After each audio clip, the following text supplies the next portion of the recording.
Hi, welcome to the Community Leader Podcast, episode 12. I'm your host, Todd Welsh, and today my guest in the community is going to be Jake Sharp with Sharp Performance. We talked to Jake a little bit about what it's like to be back in his hometown working with all of the youths, putting on sports camps. We're going to visit a little bit about KU football and his time that he spent there underneath Coach Mangino and just the mindset of what it takes to be an athlete in today's market.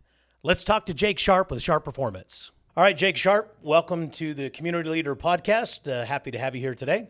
Todd, man, thanks for having me. Yeah, this could be fun. It'll be fun for sure, man.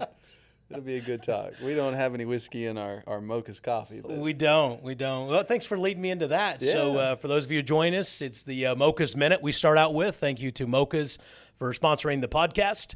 And today, again, I've got the hot chocolate. I'm going to branch out and try something different. I'm not much of a coffee guy. But last time I was at Mocha's, they gave me some fancy name of something, and it was so good. And I'm afraid if I have another one, I'm going to start getting addicted to it. But hot chocolate is where I'm at today again. There you go. But I'm going to try something new down at Mocha's. And what do you got from the Mocha's? I get that nitro cold brew.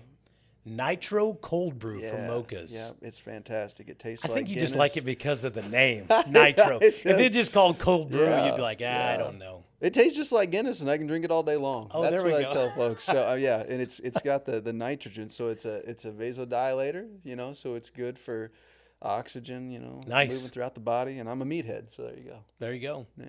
So go down to Mocha's, tell them you heard about it on the Community Leader Podcast, and thanks again for the sponsorship. So let's dive in. We got about 30, 45 minutes we're going to spend together. I got a lot to cover with you. Some of it's going to be relevant. Some of it people are not going to care about at all, but we're going to have a really good time because I want to know some of the information. So 30 seconds or less, tell me and who the viewers are of who you are currently today. Yeah, so I'm the owner and operator of Sharp Performance. That is basically a human performance company. We train everybody from guys like you to NFL athletes all the way down to 5-year-olds, and we just want to help people optimize their performance. And we want them to feel good every day and celebrate the active lifestyle through health and fitness. I also own and operate a youth camp event company where we work with athletes through the NIL, mainly college athletes, with the collectives, and we hold experience camps. We're doing some of those, Kansas, Oklahoma, Colorado this summer. And also just recently started working with Repco here in Salina. They're manufacturing a protein powder for us. So I guess Really? I have those three irons in the fire. And along with that, Kansas Youth Sports, a nonprofit my family and I started about 7 years ago that basically empowers youth athletes no matter, if they can't afford it, if they can't afford it, just gives them an opportunity to access sporting opportunities. Like maybe you need some help getting to a youth football camp or a wrestling camp, or you need a trainer for gymnastics. And it's just essentially we're hoping to have a really big piggy bank across the state of Kansas for athletes who need a hand up so they can access everything. Well, I think when I think about you and a lot of the God, you're busy. You got a lot going on. Well, yeah. Trying. Yeah. Now I see why you take a double shot of everything that you drink there. Yeah.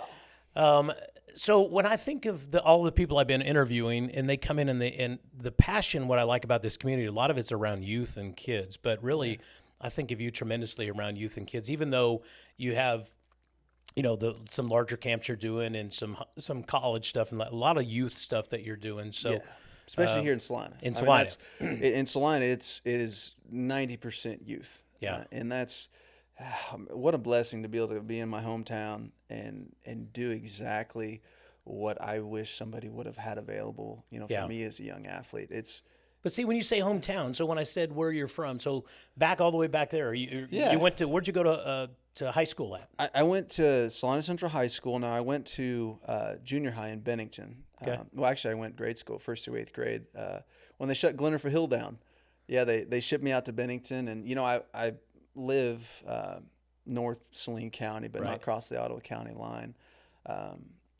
So I love small towns. I grew up playing 8-man football there in Bennington. Some great folks up that way. I lived right across the highway from Coach Diener growing up. So he he was recruiting me quietly throughout that whole time. I roofed his house, and his son happened to be my best friend. We were the same age. So Nice. across 81 highway. But yeah, just a Kansas guy, man. So Love it Salina Central, maybe a little bit before. When did you graduate from Salina Central? Well, I actually never got a diploma, Todd. And that doesn't surprise me. Yeah, it does not. Maybe 04, 05? Come on, man. I'm young. 06.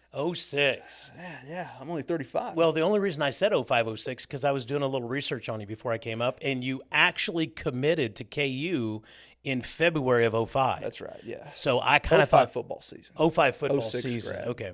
So rock star running back for Central, and then you got recruited to KU, got a scholarship. Tell me about all of that. Yeah, so, just growing up, wanted to be a football player, and that was, nature, nurture. I asked my dad for an electric guitar when I was like 13, and he laughed at me and gave me a football. So I didn't stand a chance. And I think you've seen the picture of 5-year-old me with the headband, the weight belt, Of and course. the gloves that's Yep. at the gym. So I stood no chance. They could have thrown me a book. They could have thrown me a Right. musical instrument. They threw me weights and a football. That's not a bad parental thing, though. Oh, no, it's that's big. pretty No, good. and we'll get into that. I have the greatest parents in the world, and the only reason we're able to do what we do is because of the help from the family. Sure. And you understand. I mean, small business family, Yep. small business owner, takes so much. But yeah, so I started having some success and wanted to play college football, and KU came in and talked to me actually my sophomore year at a track meet.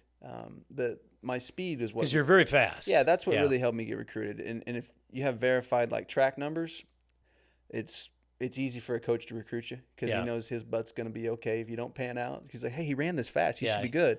It's all about covering your butt, man. College, NFL, you name it. If you're a scout or a coach, you gotta cover your, check those boxes. But yeah, the recruiting kind of heated up, became a bit overwhelming, and I was like, you know what, I'm just going to commit before my senior season so I can have a good time and don't have to worry about anything. My dad was a huge Husker fan. He grew up, he was originally from Lamar, Colorado, and then ended up Columbus, Nebraska throughout his high school years. So I had I begged Nebraska to recruit me. And they had, the top 5 running backs, in the country, up there, and they didn't have a need for me. But they came in late to recruit me. I was like, I'm going to KU, and we had the conversation, my father and I, like, hey, you're going to go to KU, you're probably going to play. Probably wouldn't play a lot at Nebraska, and you'd have to pay for school. Unfortunately, you're never going to play in, BCS bowl games going to KU, but I think that'll be okay. Well, like 18 months later, we're playing in the Orange Bowl. So, wow. It's about lucking out, man. And who was the coach then who recruited you? So who would have been the coach back then who recruited you? Because did you have different coaches? Yeah, Mark Mangino was the head coach, and then Clint Bowen Okay. Was the coach that actually came in and recruited me. Okay. So, because you'll find out what you already know, and the listeners who don't know me, I don't know anything about sports. yeah, it's too bad. I don't follow sports. It's funny. We talked to us. I don't follow sports either, outside of what we do. What you do? Okay. Yeah, I'd rather go pay $100 to see Motley Crue than watch Pat Mahomes live. Do that. Yeah. Because you're just in that world so much anyway. You're Right. like, I'm not that impressed. Right. I'm glad people are, because it gives us a chance to Pays the bills for the yeah, people yeah, that were doing it gives us a career. Yeah. For sure. So graduated KU. So one of my first stories, I always tell people how I first remember you. Oh boy. Tell other people. This So may be tough. this is the funniest story How ever. old was I? Okay. We'll find I don't out. even really know. I'm not even going to mention where you were doing an autograph signing at, but you must have still been like I don't know you from Adam up until this point. But I am at this location, and everybody's gathered around, like the paparazzi, all of these little kids. And I'm like, what is going on? They're like, Jake Sharp's coming down. I'm like, who's Jake Sharp? Yes. And they're like, he's the running back for KU. Are you kidding me? He's going to be here. And I'm like, okay. So I hung out. And here you come, baby. Yeah, here you come. All meted out. Like some tight acid wash jeans, some snakeskin boots. That's right, baby. And like I love my snakeskins. and like a cutoff shirt with muscles just bulging everywhere from KU. And these little girls and kids were just going crazy for your autograph. That is hilarious. I don't know what Those year poor that would have been, kids. but I'm sure there was tons of stuff like that for you at KU because you were a rock star from KU. Yeah, I mean, I had a lot of success early in life, and it's really come, like, I don't know, twofold, threefold, however you, Right. just your journey, right? So I deal with a lot of those guys now. I deal with the Avery Johnsons, the Grady Dicks, and those guys that, you have a lot of success early, and you work really hard. You do, and you're an operator. You do this job and you do it well, but you're celebrated, and people put you on a pedestal way more than they should. And Yeah. and at that young age, you don't know. Right. I was certainly one of them that fell victim to that. And I feel I apologize to people all the time. Like, hey, if you knew me from 18 to 30, I'm so sorry. I mean, because you just don't know, and you think you're special, and you're not. And your job is to give back to kids and people anyways, right? Like, they come to see you. Like, you should do everything you can to give back. But yeah, I tell the story. When I graduated from KU, I did get a diploma. Good. 3.0 and above grade average. I won't tell you that I had the greatest, most prestigious degree. I wasn't a medical doctor, but Right. sports management business minor. Okay. I signed my name for 2 hours when I was with the Bears, and I made $10,000, for 2 hours signing my name in 2010. And then I tell the story in 2011, I made $10,000 that year building pallets in a warehouse. So you find out real quickly how cool you are, and you better have a plan together. And man, you talk about tough. I lost myself and in that period of time, which I think it's tough on a guy. Well, I can't even relate and even imagine. But I'm going to take a stab at it. Like, thinking of the success you had as a running back at KU, and the goal was to get to the NFL. Yeah, 100%. And I thought, you had some luck. Like, you went to the Bears camp. You went to some other camps, and you were getting really close. And then you come home and you just kind of wait for the call. And then when it doesn't come, it's like, okay, well, what's next? Mm-hmm. And I think what's next for you, in a little bit of the training I did when watching and preparing for you on there, is then the Wichita Wild called. Yeah. So which is a semi-pro arena team. Yeah. I'm not saying it's your proudest moments, okay? But but again, sure. Like, if I was at your age when I was going on and going, okay, well, the Bears haven't called. They said they were going to, and after I did a nice workout and was on with there for a little while, and now we don't know where that's going to go. But to keep in shape and go up there, it was football, man. Mm-hmm. You were getting paid for playing football still, which how many kids playing football right now would love to be? I mean, like you said it best on there. Like, I think of the arena team, the Liberty we have right now. Those guys are, just an inch away from being professional football players, meaning they probably could step on the field and be just as good as some of the guys in the NFL at that time, at that league right there. And I imagine that's right where you were at, where, your speed was there, you were hanging tough, you were taking hits from all the guys who were on the starting line of the Bears. You just happened to be not a position that they maybe needed at that time. So, I think you don't know this at the time, but it's important to understand it never ends well or right for anybody in the athletic world. And I had another great thing. We might have to cut this out that I was going to say. It never ends well. And my best friend, Kerry Meyer, played at KU, and he was in on the cover of Sports Illustrated because he was making a catch at versus Missouri. You wouldn't know anything about this. No. It's just what's the name of that magazine? Sports Illustrated. Yeah. Swimsuit edition. That's right. Now I got you. Yeah. Kerry got the cover. I got the inside spread. So I was, I felt okay about it. Okay. But he was with the Atlanta Falcons, and and he eventually got cut after a couple of years, and we're sitting there talking, after the fact, and he's moping about how bad it ended, and I was like, man, you made it. But any of the guys you talk to, like, at the end of the day, it's finite, right? Like, you can go be a real estate agent, and if you do play your cards right, at the end of the day, when you're they're not going to tell you at 40 that, well, we don't need you to sell houses anymore. Yeah. Because you get better and better, with age. Well, athletically, you do not. Right. And, growing up in Salina, Terrence Newman's a hero. I beat all his track times in, high school, or at least tied his 100-meter dash record. And there were two guys at Salina that played in the NFL from Salina Central. One was Maurice Henry. I beat his long jump record. And then there was Terrence Newman, and I tied his 100-meter record and beat his 200 record. So I'm 18, saying, well, right, I'm gonna play in the NFL. Yeah, look who I am. Yeah. And I get to KU and, things are going well. And I'm at the end of my junior year, had a good season. I ran like a 4.2 40 that summer. And my coach was like, man, like you might go first day if you run, 4.2. And senior year comes around, I break my fibula game 2, take a couple games off, and basically, take enough pain meds to finish the year out. I had like 400 yards my senior year, I'm assuming, is that a lot or not a lot? That's terrible. That's like okay. one game. So, okay. yeah. So, I was impressed with 400 thanks, yards. man. Yeah. But in long story short, if I wanted to play in the NFL, I should have left my junior year, and everybody has that story, right? Like, right. oh, well, my shoulder, oh, this and that. So right. You certainly don't want to be that guy, but it never ends well for anybody. It really does. And now, how do you prepare, like with what you're saying right there, and then being around all the college athletes you're on right now? I mean, I think that's so crucial for them to have somebody like yourself who can influence them and have those talks with them. Do you have those talks with people like that, like the Grady Dicks and some of the other guys that just think they're going to go that way, or are you all the time kind of being the guy who was the promoter, like the guys who promoted you, saying, "Oh yeah, work harder, be better, you're going to make it." Yeah. Which way do you have to do it with a high school athlete today?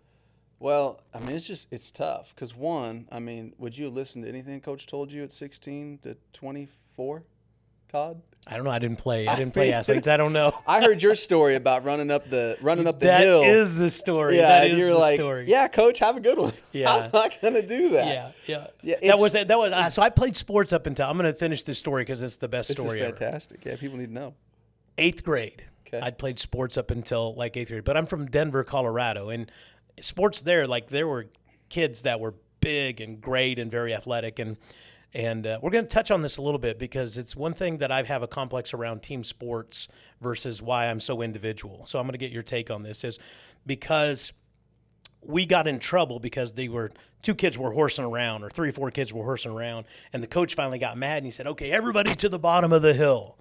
And it's like hot, I'm in full pads, and he's like, "We're going to run this hill for the rest of the day." And I looked up at that hill and I went, "Nah, I'm not running this hill."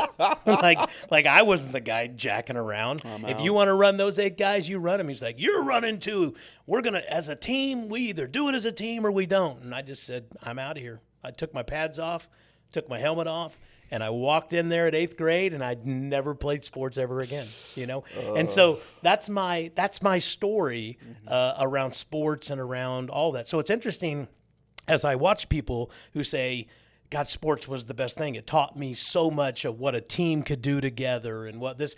And the more I started building my career, right now I see what my team can do. Like a team can do so much more than what I can do myself. Yeah. And I can see what he was talking about, but my thing is like punishing somebody for that. Mm-hmm. I never got over it. I should be in therapy, it sounds like. That we're doing a little therapy session right now about me being in 8th grade football, but there it is. But it stays with you. Yeah. So this is something that we deal with all the time, from training youth athletes to, providing the Central Kansas Football League through our nonprofit Kansas Youth Sports, is these scarring events that happen when, coaches either don't care or they're, people are people. Sometimes they're just not self-aware of situations. I think you're not familiar with the Oklahoma drill, but it's a drill where you basically line up and you just bang straight together. Is that where you're on the backs and you jump up real quick and you go at each other? It's not, but it's, it's pretty similar. Okay. Like first day of pads, you do Oklahoma drill and bam, boom, boom, bop. So it's created more basketball players than any other drill. So, right? Like, so yeah. I have a story. Mark Semino, he's an all-pro linebacker. K-State fans will know. Heard the name. He's in the College Hall of Fame. Mark was telling me a story that he came home crying his first day of tackle in 7th grade and wanted to quit football every day his 7th grade year because they just put him up against the big 8th grader every day, and he just got bashed. And I'm like, okay, so this is an all-pro NFL linebacker. What about little Johnny who's on the fence about even wanting to play? Yeah. And this is with any sport. So like coaches have a responsibility, especially youth coaches. They need to understand like the impact that you're going to make. Like you don't forget, like you're that the data that you're putting into your mind. Okay. You're a computer, and you learned early on, like, well, why am I going to take the fall for somebody else? That doesn't make sense. Well, I mean, sports is a double-edged sword. Team sports are. I mean, you're going to have, maximum enjoyment when you're successful with the team, or maximum disappointment when you play with a turd come in third. You know what I'm saying? Like, Right. Everybody has to pull their weight. I was a big track guy. That's an individual sport. The most joy I ever felt was when our 4x1 team took second place at state, and we weren't even supposed to place, and that's the most joy I've ever felt on the track, and it was a team thing. Right. So yeah, there's no doubt like that there is power and there is joy in a team, but it definitely has its struggles as well. I completely understand your take on that. And maybe the coach could have set you down and said, Todd, man, here's what I'm trying to explain to you. But did he take the time to do that? No, I just checked in my pads. Yeah. Yeah. And he should have come after you. He should have. He didn't know who I thought I was. I mean, I could have been playing for the Bears. Right? Yeah. But no, the thing but you don't know that. I'm telling you. So like we see all the time, like there'll be an athlete who's underdeveloped, or they're sleeping on him, and he turns into a D1 athlete. You just never know, and you're trying to create that positive youth experience, no matter what the sport is, and that is it. Yeah. Okay, like, we want to win. Yeah, winning is fun, and we're trying to teach delayed gratification. We preach aggressive patience. Every day aggressively working towards your goals like a maniac. Yeah. But understanding it's going to take months, years, decades for that work to come to fruition and for you to see that. And we're also quick today. I mean, you and I, we're on phones, and especially kids, they don't stand a chance. They just don't. They don't have to deploy aggressive patience very often, or patience in general. But it's still like gravity. Nothing good comes fast, man. Right. It just doesn't. So that's that piece to the youth sports aspect is really what it's about. That and the underlying theme about what we do, and we don't advertise it. We're trying to build young American badasses. That is that. And maybe we just lost a couple. I think that's clients. on the back. You should put it on the back of a T-shirt. Yeah. Well, it's a fact. Let's like the kids have been under attack. They don't want to. They're trying to turn my young men into boys at the schools. And we want them to celebrate masculinity. We want females to do whatever they want to do too. We believe in America, letting people be people and do what they want to do. Yeah. And we're on the, I guess, right wing. Is that what they call Yeah. that? Yeah. So yeah, I love masculinity, and if you're a masculine male, it's your job to, be a provider and be a protector, not be an a-hole and a tool bag out there, bullying people. Right. And we explain that to our guys too. Like, it is your job to give back to the community and protect people that can't protect themselves. Yeah. Sorry for that tangent. That's all right. I like it. USA, I like baby. it. I like it. That's right. Let's. So a lot of success from high school, college, all the way there.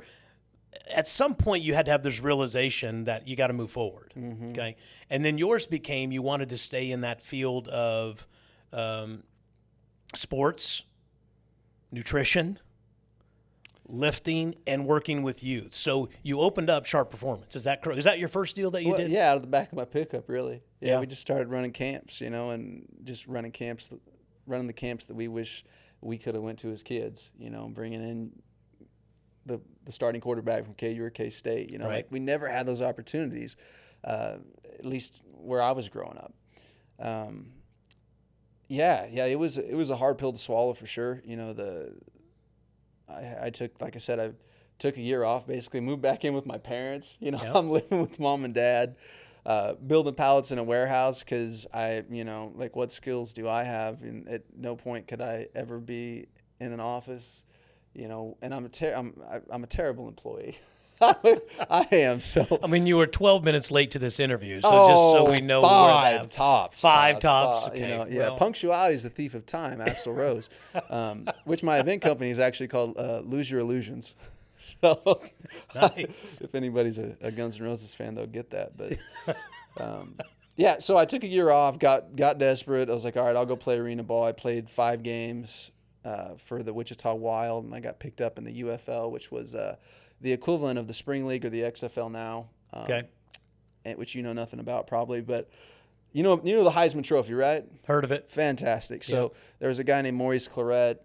He was the same age as I was, and he had won the Heisman Trophy with Ohio State, and he had a little hair on him. He'd gotten in a little trouble, and things were going really well up in Omaha, and they bring me in and say, hey, we're going to let you go. And Almon Green at the time was a former Nebraska running back. He's with the Packers. He was getting old, and I was like, okay, like, you know, they're going to bring Almon in and sell some tickets. And they're like, actually, no, we have Maurice Claret, and we think he's going to sell more tickets. And I just lost it, man. I was like, are you kidding me? Like, the guy, I was upset, and I came back home, and I met with my buddy Tyler Lawrence, he was my roommate, and he was our backup quarterback at KU, and had a couple beers in Kansas City with him. And I was like, I'm never. And this is it. This is where it scars you, right? I was like, I'm never going to do anything ever again where another man can decide whether or not I can do it. You know, open a door for me. Like, hey, you want the job? Here you go. I was like, no, I'm going to call my own shot. And again, like, you know, we all work for somebody. Like, let's be honest. I work for the bank at this point. But right. I can call my shot, and I'm not alone in this. There's so many people. You work your whole adolescent life or your early adulthood life for somebody to say yes or no. And I was good enough to play in the NFL. I was an overachiever. You're two guys play in the NFL, freaks and overachievers, and you have to know which one you are. And I was absolutely an overachiever. And it came down to, they had a local guy with the Bears that did just what I do, and they're like, hey man, we don't have a need for your services here.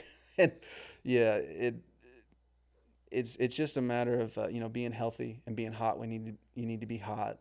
Because at the end of the day, that it is an entertainment business, right? You know, and they need to put butts in the seats, or nothing works, right? So, got cut from the Omaha Nighthawks, come back to Salina, and I was like, all right, what am I going to do? And I'm lost, man. You know, I'm just partying all the time, and I like to party, but there's the dark side of that too.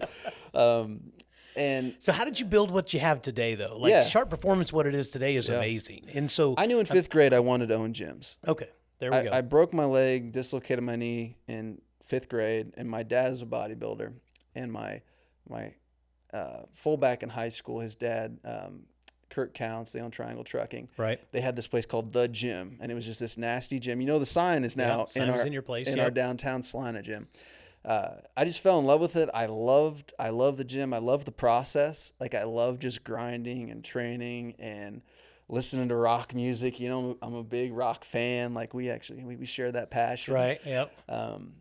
But there wasn't trainers at that time. There really wasn't. You know, there was like football coaches, and I had watched it close. You know, I had a PhD in sports performance before I even went to college. Like, I always claim, you know, I'm a meathead, right? Well, I'm a pretty smart meathead because I had read every Muscle Fitness magazine from 1980 to 2000s before I went to college. There's a test you take to be a certified like collegiate and pro strength coach, and I didn't even have to study to pass it, just because I was so obsessed with it all the time, like constant, like how can I manipulate this and do this with my body. So I had the knowledge of it, and I had a passion for it. And came back and was like, well, I guess I need to get a job. I can't work for anybody, so I'm just gonna start this. I'm gonna do this. And my dad sat me down and he said, son, like, you realize what you're asking for? Like, you realize you're gonna work twice as hard, maybe 3 times as hard as you ever have to working for somebody. Right. And you know, you may go bankrupt, you may not make any money. He goes, and what you're talking about doing, it's never really been done before, especially around here. Like, I don't know about this at all. Yeah. But he wanted to support me, and my dad was an athlete. He's a college football player, and then he moved from Nebraska and started a family, and he was a bug man for 30 years, and that's how he provided for us. I was, he'd come home and dump mice out of a bucket, and my mom cleaned houses, so I was scrubbing toilets, with no gloves, when I was a little kid, and that was just normal. So, I'm not cut from a silver spoon. I'm from a family of people that work hard, live to work. I mean, my parents, they love to work. So, the work ethic, the knowledge, the passion, I had it. Obviously, God wanted it to happen. I say that, I grew up, going to church, but I prayed a lot in college, playing football games, that please don't let me die today. I'm playing with broken ribs. I don't want, please just protect me. But, I wasn't living like I should. And, eventually kind of give it like, hey, man, God, if you want me to do this, man, I'm in it, so just let it work. And that kind of getting a better relationship there. I mean, I recommend that to all my guys. I don't want this to turn into a sermon because that's not what I do. And people who know me are like, okay, Right. Jake, Yeah. But just being more about other people, which is hard to do when you're a selfish athlete. Because to be a great athlete, you have to be a selfish son of a gun, man. Mm-hmm. Like, it is all about you. And the first day I realized that my workout wasn't the most important workout of the day. It was Todd Welsh's workout. Flip the switch. I was like, okay, this is what this is about now. Nice. It's about helping other people. I was very frustrated too, because I thought I was going to have all the money in the world, and I'd kick back, tell everybody, F you, I don't have to do anything. And all my buddies, like a lot of my buddies were early 20-year-old millionaires. And here I am living at home. Yeah. And I got no idea how I'm going to make income, and, just pissed off. Right. But at the same time, you have to have understanding. You were pretty spoiled. Not everybody was blessed with, the opportunities you had at an early age. But even the guys who made a little bit of money, who got drafted or 2 or 3 years, maybe they made it. It never ends well. And it didn't end well.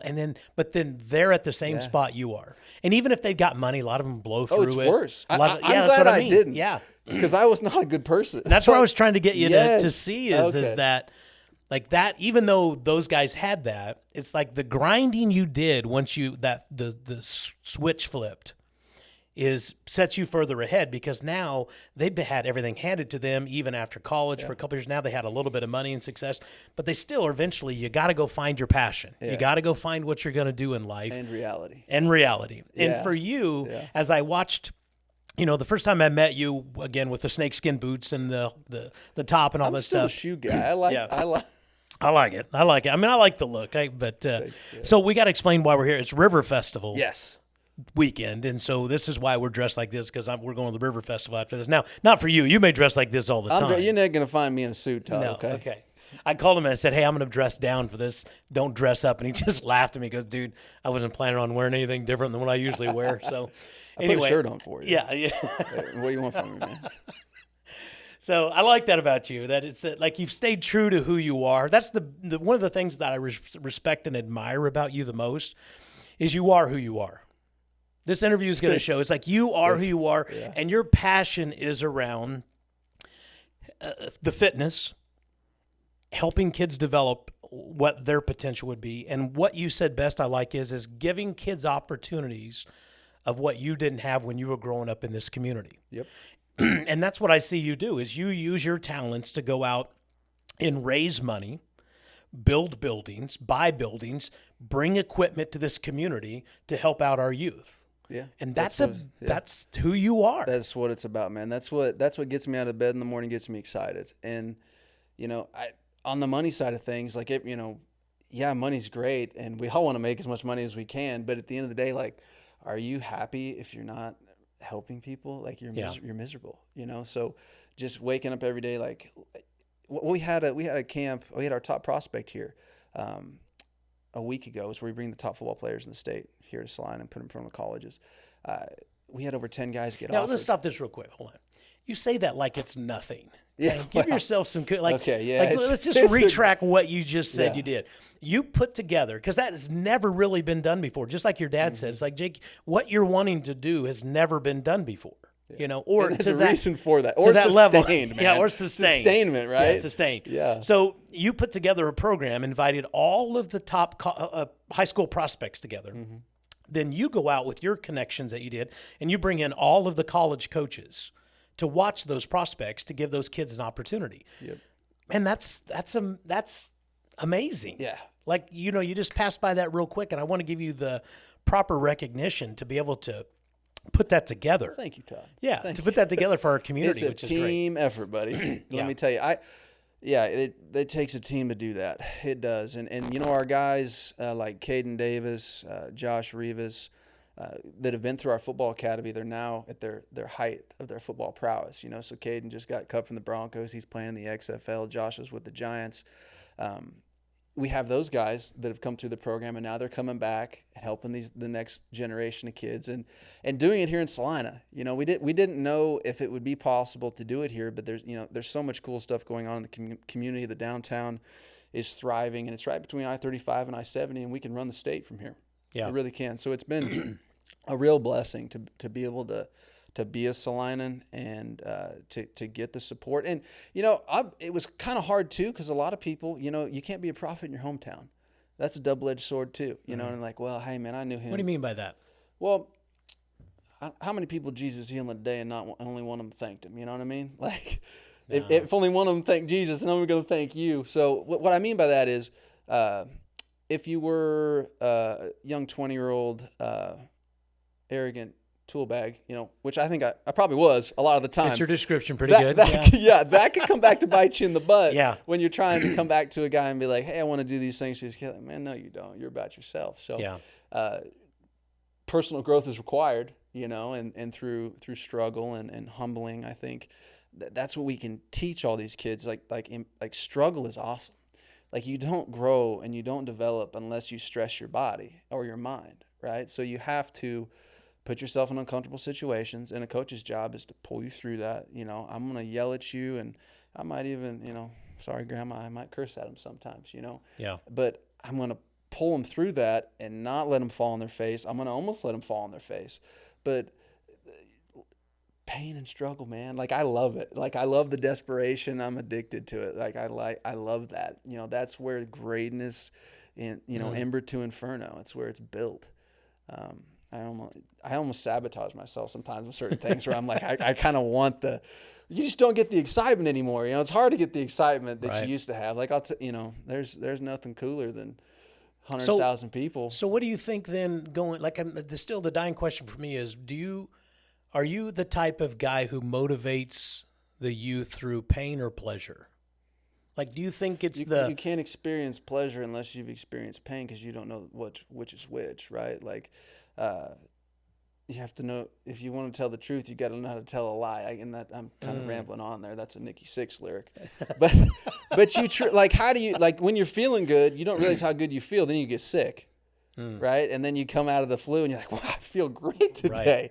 Right. You have appreciation for it. So yeah, like, it's almost like the Army. Like, never been there, but they say they have to tear you down to build you back up. Yeah. You know what I mean? Like, tear you down to where, okay, now I'm going to succumb to whatever it is that you're going to teach me now that I learned. And again, it's just so hard for me, because for the people who know me, and I'm going to live my life like I'm 52 now, so you're not going to change me too much anymore. But my life is, don't tell me what to do. Me too. Like, I ran my whole... That's a business owner, man. Don't you tell me. Like, I'll give you the shirt off my back and I'll do anything for you, but don't ever tell me that I'm going to have to do something, because I'll prove you wrong. I'll do totally opposite of whatever you tell me. You, Todd Welsh. There's no doubt. Yeah, definitely. Yeah. And some of our kids are that way. You gotta know the kid. You got to get to know him. They have to know you care. If you just yell at a kid now, he'll shut down. And kids are the same as they've ever been. We just treat them differently. If I curse at some of our high school kids now, they'll just, they shut way down. And there was always a couple guys that would be that way. But if you can handle that, and we can show them, like, hey, you can handle somebody mistreating you, and you're going to be able to do that the rest of your life, like, you're going to be an absolute, stud. Yeah. He or she. You need to be able to handle those things, because they're going to happen. And like you said, same with the military. It's similar to playing football. You struggle. Well, I mean, they put you through struggles, and they take you out of high school, and you have a mission and you have a goal, and all of a sudden one day, there's no more need for your services. Yeah. The military folks struggle with that same thing, because what do I do now? What is my purpose? And people, purpose is everything. I'd rather have purpose than be happy. Right. I mean, you can't be happy without a purpose. And, so when I hear that crap, I'm like, oh, yeah, you just want to be happy. And okay, let's have a purpose, man. That's what we're put on this earth to do. So. What's 2 questions left for you here? Number 1 is, what's missing in Salina, Kansas for our youth that you think is missing? Is there anything that you think is, that if I dumped $1 million in your pocket, what would you do with it for our youth? I would ponder upon that, pray upon that, and think about it for a long time before I'd figure that out. I know this.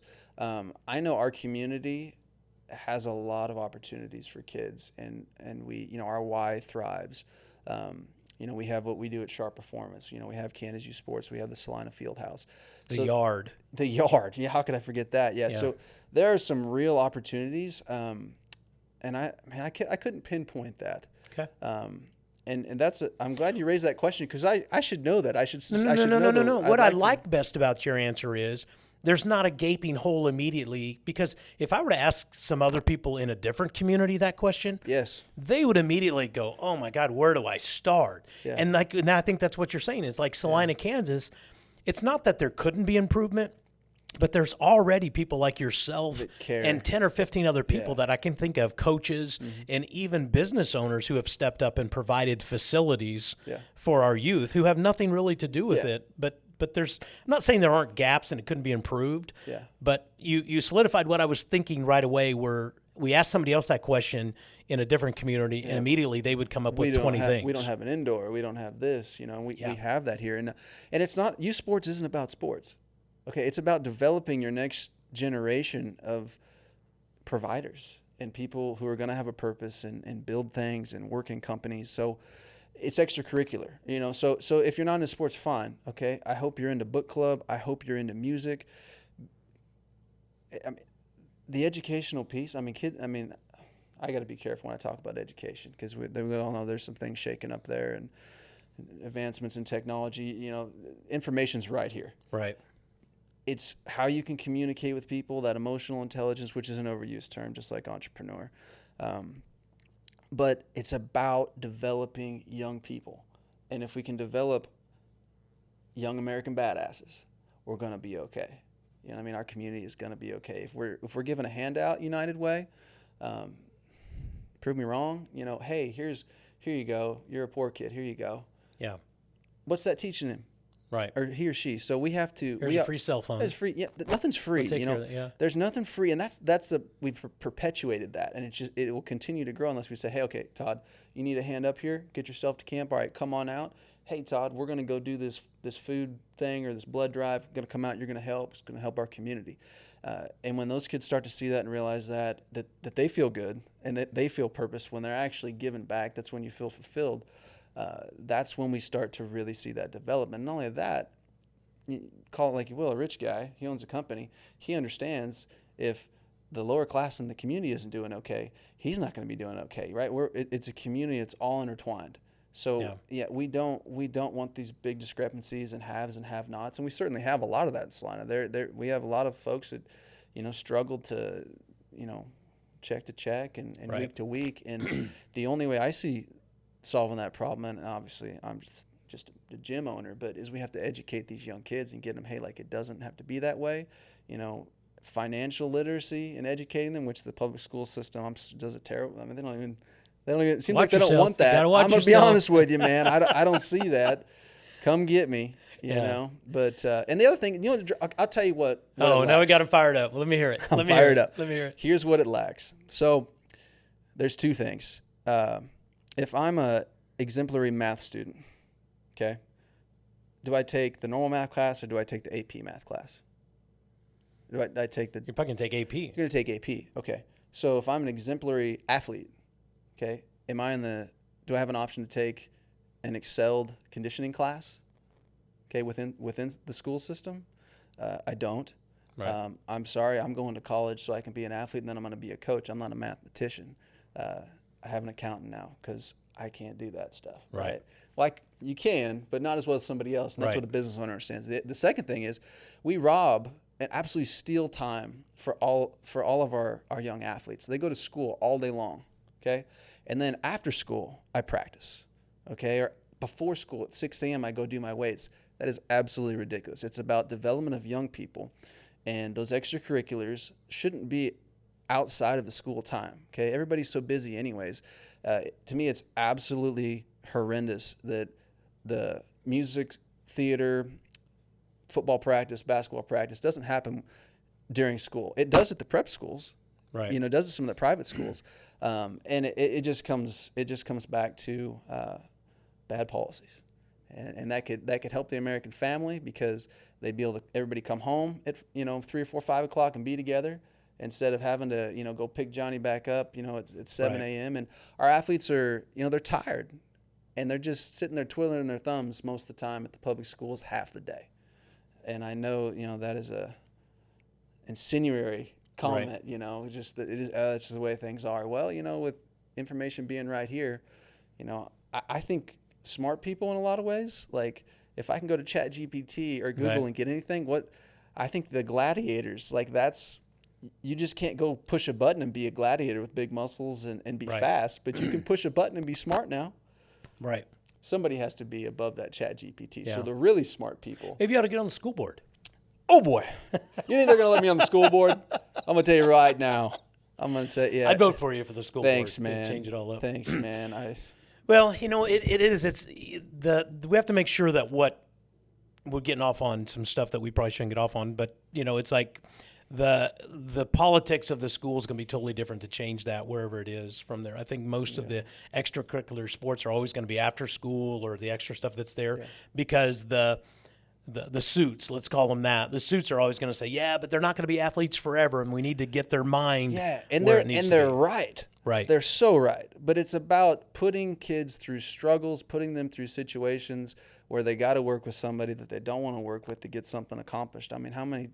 That's every day for you and me, right? Yeah. I mean, I don't want to see this person, but we've got to get this done. People skills. The best thing that I participated in with USD 305 is when they asked me to come there. I don't know what program it does, but they put their kids through real life scenarios. Like they had to go get an apartment, they had to hook up their utilities, they had to go buy a house or rent a house, they had to buy a car or lease a car. And what was funny was I was doing the housing part, and they all ran over to Long MacArthur first. And they said, Actually, okay, well, here's up. my job. I want this. And then they came over Mac. to me, and I'm like, okay, let me see. And they're like, okay, this is what your income to. Oh, your car payment was $850, so that leaves you $400. And the lowest apartment I have is $650. And I'm like, well, what am I going to do? And I'm like, I guess you're going to sleep in your truck. Yeah, you're going to sleep in that new. So Ford we would pickup, send baby. them back over to Long MacArthur, and they would have to restructure. You're like, I need to trade. refi. Yeah, they had to Put trade. me on a 30-year car note. They had to trade in their car, come back with something else so that they could get living. And those are I'm still amazed with my daughter doesn't no checkbooks, no check register, doesn't know how to balance a checkbook. My son really doesn't. I mean, he's got his debit card and that's it. Like he doesn't even know probably what a checkbook is. He's probably gonna kill me for that, but they just don't. That's not how they operate. And I'm not saying you have to. It changes, but you got to be able to balance, something. I think the only way my son knows that he doesn't have any more money in the bank is when the bank calls him and says, like, hey, dude, you're overdrawn, and they don't call him until it's like $7 $34 payments where he's been overdrawn. It's like you bounce the $4 something on your ATM, but we've charged you $972 in overdraft fees. We have to start rewarding good behavior. Yeah. From a politics, government standpoint, the powers that be. And I guess the other thing I could touch on that I think could be improved here in Salina is we have our high schools. I've been to almost every high school's weight room in the state, and we are well above average at all of ours here. Southeast Saline, South Central. But what they're doing in a lot of places in Texas and a few in Oklahoma is they have people like us actually execute the strength conditioning because that's all we do. Like it is our job in life to be strength coaches and let the basketball coach coach basketball, let the football coach coach football. I think that's something that could really help, and that's completely in partnership with those coaches. Like basically, it would be like, hey, Sam Sellers, Salina South, or Mark Sambo, we're going to come to work for you. We're your strength and conditioning coaches. How do you want this done? Yeah. Because there's a huge difference just between being a football coach and then a strength and conditioning coach. I mean, that's why college football teams have that's a completely different position. And I think parents would really be receptive to that. I think it's very important to put the right transmission on a young athlete as opposed to putting that horsepower on. Just like a car, it's going to break down. So you can get really strong, but if you didn't do all the right things to put that together, you're going to have issues.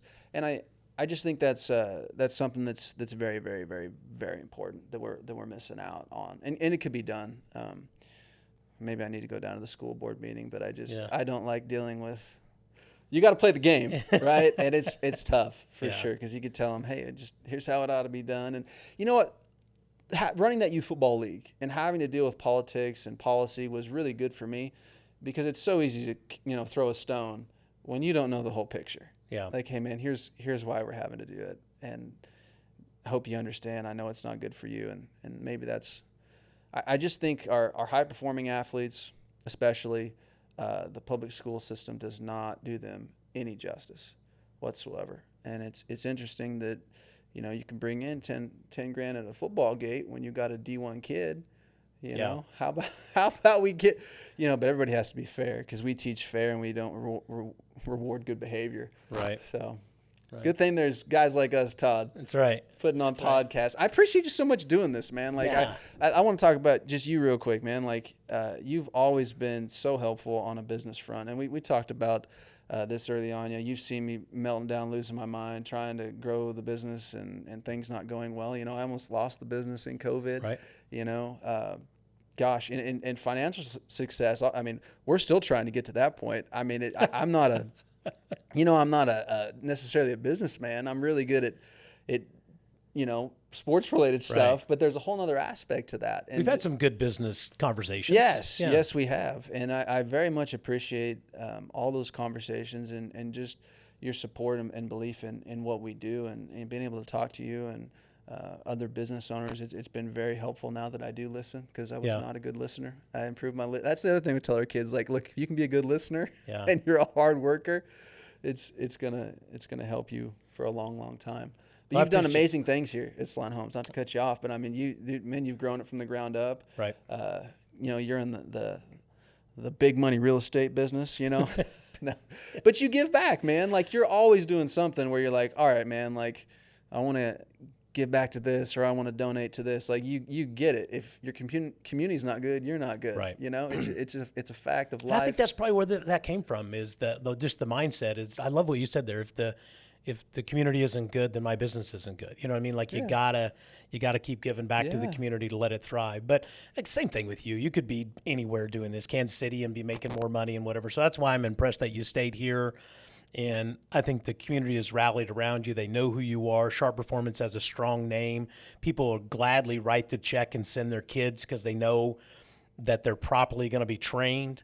Their mindset's going to be right. They're not just sending them there off because they want to mess with little Johnny. Like, they know that you can get them, if they truly want to, get them better, and even get them to the next point of their life is what they want to do. So anyway, I think you got a great name. I think what you do in the youth, that's why you're here today. And I think what's really funny is you texted me and said, dude, how long is this going to be? And I said, about an hour. And you go, what are we going to talk about for an hour? And I think we're going on about 45 or 50 minutes right now. Well, you're just fun to talk to, man. I know. I thought we were going to bring the electric guitars and do a little shredding or something. Maybe later. We'll open that up for later on. But anyway, thank you for coming down. Enjoy the River Festival. I appreciate everything you do with the youth in our community. And I know that there are a lot of people who would echo that same thing, that the strong foundation that you bring to our youth in sports, and mostly the mindset of it.